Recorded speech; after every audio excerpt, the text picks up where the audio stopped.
Hey pessoal, Samuel Mendonça aqui, Delírios de Praga, mais uma contribuição de Graziela Kronka, lá da República Tcheca. E se você tem interesse no texto, nos textos, é só entrar no nosso blog Topa Pensar, ou acompanhar também os textos narrados aqui no canal do YouTube Topa Pensar, com a playlist Delírios de Praga. De hoje, o título é exatamente Olhos nos Olhos, reflexões sobre a solidariedade ou a empatia desgastada. Oi Samuel, no último texto eu comentei sobre a importância que a escola e as escolas que frequentei têm na formação de quem eu fui e de quem eu sou hoje. Muitas coisas aprendi na escola, outras tantas aprendi das viagens, dos filmes, das músicas, das artes e das pessoas com quem me encontro e com quem me relaciono. Nessa busca sem fim do aprendizado e do conhecimento, na semana passada eu visitei uma exposição na Galeria Docs de Praga, um espaço que acolhe especialmente exposições e eventos ligados à arte contemporânea. A exposição que visitei se chama A Dor dos Outros. O ponto de partida que desencadeou o projeto foi a invasão russa da Ucrânia, que por mais de um ano tem provocado atrocidades inacreditáveis e dores imensuráveis. O meu humilde propósito é comentar algumas das obras que vi nesse dia, assim como as inquietações que a exposição provocou em mim. Desnecessário dizer que não se trata, nem de longe, de qualquer tentativa de análise crítica dos trabalhos expostos ou da arte em geral. Os curadores ressaltam que, e aí cito, Grazi cita, o foco principal da exposição não é a guerra da Ucrânia, nem a política, nem as ideologias, fim de citação. A ambição é, por meio das obras e das reflexões dos artistas, abordar uma experiência humana universal. Nossa capacidade ou incapacidade de nos conectar, por meio da arte, com a dor daqueles que foram afetados pela guerra. Grifei. A exposição conta com pinturas, fotografias, arte gráfica, vídeos e instalações de mais de 40 artistas de diferentes nacionalidades. Mais difícil do que escolher sobre o que falar aqui é escolher o que vai ficar de fora. Porque eu sou daquelas que vê tudo, lê tudo, anota tudo, vê mais de uma vez algumas obras, volta para rever a primeira quando já estava quase chegando na última. Sempre que vi imagens de guerras e conflitos nos noticiários, eu acreditava que eles aconteciam do jeito que aconteciam para serem exibidas pela televisão. Os estouros, os barulhos, as cores, a ousadia. Que impacto teria a colisão do avião que as Torres Gêmeas de Nova York, em 11 de setembro de 2001, se não tivesse sido exibida ao vivo pelas emissoras do mundo todo? O artista italiano Dario Bosio, em sua videoinstalação intitulada Consciência Confusa, uma caixa cheia de espelhos, discute a maneira como estamos experienciando os conflitos atualmente por meio das redes sociais, especialmente no que se refere à guerra da Ucrânia, que, para ele, é a guerra mais online de todos os tempos. O seu trabalho mostra, projetados em fragmentos de espelhos, imagens de vídeos produzidos por telefones celulares de soldados e de civis na Ucrânia e na Rússia, oferecendo um olhar privilegiado do que é essa guerra a partir da narrativa visual em primeira pessoa, sob a ótica de quem está realmente vivendo ela. O artista aponta como as mídias tradicionais começam a perder terreno para narradores anônimos que passam a ser os principais atores fornecedores de informação e, consequentemente, formadores de opinião. Nessa narrativa fragmentada, vídeos pessoais somados aos espaços de discussões anônimas online confundem realidade, propaganda e fake news. O artista consta que lutou, cito, para formar uma imagem da guerra que considerasse confiável, fim de citação. Ao que acrescenta, cito, comecei a duvidar de tudo, principalmente quando fui exposto aos dois lados da história. Restaram os rostos dos mortos, os gritos dos vivos, as cidades em chamas e um sofrimento descontextualizado, uma ideia hiperurânica da guerra ou de guerra. Graças ao olho sempre presente da câmera do smartphone, O mundo de hoje não precisa mais de uma testemunha externa para representar a dor dos outros. No entanto, como a dor, a raiva e o sofrimento se representam no palco das mídias sociais, é importante refletir sobre o tipo de narrativa que agora precisamos decifrar para dar sentido a esse mundo multivocal. Uma narrativa fragmentada e genérica, cheia de áreas sombrias, realidades alternativas e imagens espelhadas. Fim de citação. Da guerra mais online do século XXI, eu volto no tempo e me encontro diante de gravuras da série Os Desastres da Guerra, que, elaboradas entre os anos de 1810 e 1820 pelo pintor espanhol Francisco Goya, remetem à Guerra Peninsular, Guerra pela Independência Espanhola, de 1808 a 1814. Goya retrata a guerra de um modo não patético e não heróico, inserindo-se assim, figurativamente, no início do jornalismo de guerra. Segundo o texto de apresentação das gravuras, cito, ninguém naquela época havia sido tão explícito ao retratar a brutalidade humana.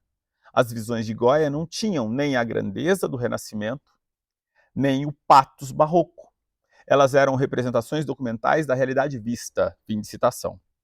Considerado um dos primeiros artistas a mostrar a crueldade e a violência como tema central, sua série foi exibida apenas em 1863, ou seja, 35 anos depois de sua morte. Se eu não tivesse ido a essa exposição, eu provavelmente não saberia que o que o primeiro, né, de Goya foi o pintor francês Jacques Cacayot, que de 1633 a 1635 realizou uma série de gravuras intituladas As Misérias e Infortúnios da Guerra, onde retrata o cotidiano da guerra de 30 anos, 1618 a 1848, que resultou no extermínio de mais de 60% da população dos países envolvidos. Esse sim é o primeiro trabalho artístico conhecido que retrata a guerra na sua crueza, mostrando civis sendo atacados e massacrados, ao invés de glorificar a coragem e a força heróica dos militares. Esse ciclo certamente inspirou a série de Goya, 200 anos depois. Das gravuras, mergulho nas fotos, uma das minhas paixões. Eu dou de cara com aquela foto da Guerra do Vietnã, que já vi milhares de vezes em diferentes veículos. A menina de 9 anos correndo nua, aos prantos, no povoado onde morava, depois de suas roupas pegarem fogo em um bombardeio de líquidos inflamáveis atirados por aviões dos Estados Unidos. Qualquer pessoa da minha idade ou mais velha certamente já se deparou com essa foto que rendeu o prêmio Pulitzer ao fotógrafo vietnamita Nick Ut. Uma amiga minha contou que depois que viu essa foto, ela jurou que nunca tomaria Coca-Cola e nem pisaria nos Estados Unidos. O prêmio é o Pulitzer, na verdade. Correção. Promessa que ela honra até hoje, essa amiga. Eu também conheço pessoas assim, viu, Gra? Em relação a um tipo de ojeriza aos Estados Unidos. Razões não faltam. Depois que fez a foto, Ut levou a menina e outras crianças atingidas para um hospital em Saigon.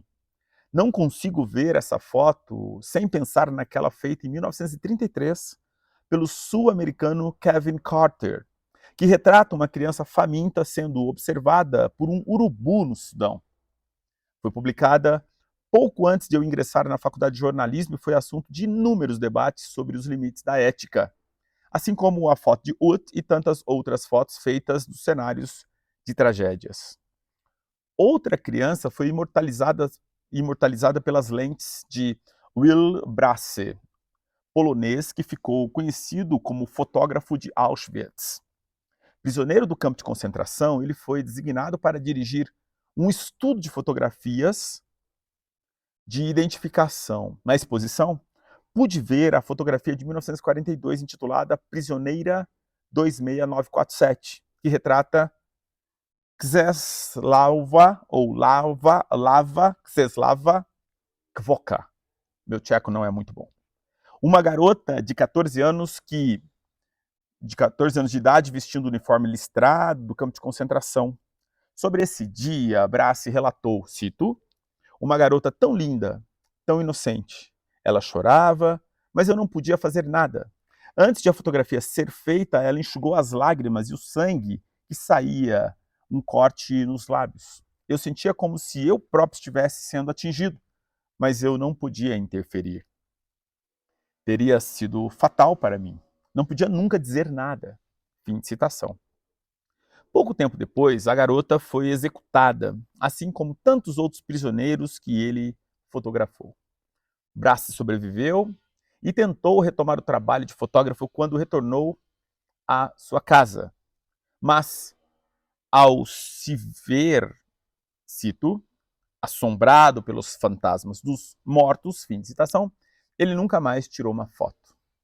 Eu poderia escrever páginas e mais páginas para falar de todas as obras, mas vou parar por aqui, ou quase. Antes de terminar, mas já me dirigindo para o fim, com o desejo de que vocês se aquietem e que assim essa reflexão seja infinita, grifo, gostaria de acrescentar que essa exposição, incluindo seu título, foi inspirada no livro Diante da Dor dos Outros, da escritora Susan Sontag. Livro que eu ainda não li, infelizmente, mas no qual cito um trecho presente no material informativo da galeria. Segundo a escritora, cito, nós, esse nós é todo mundo que nunca experienciou nada como aquilo por que eles passaram. Não entendemos. Nós não entendemos. Nós realmente não entendemos. Nós realmente não podemos imaginar o quão horrível, o quão aterrorizante é a guerra. O quão normal ela se torna. Não podemos entender. Não podemos imaginar. Fim de citação. A grande questão proposta pela exposição inspirada em Sontag é, cito, como é possível mediar o sofrimento inimaginável para aqueles que não o experimentaram eles mesmos? Fim de citação. Seria a arte essa mediadora entre a dor dos outros e a nossa inexperiência para lidar com ela?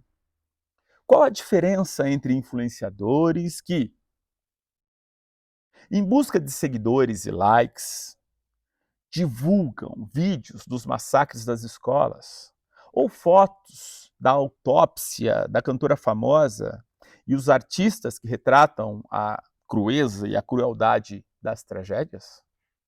Durante e depois da exposição, eu pensei muito nessa noção tão difundida quanto desgastada da empatia enquanto uma capacidade ou necessidade de se colocar no lugar do outro para compreendê-lo.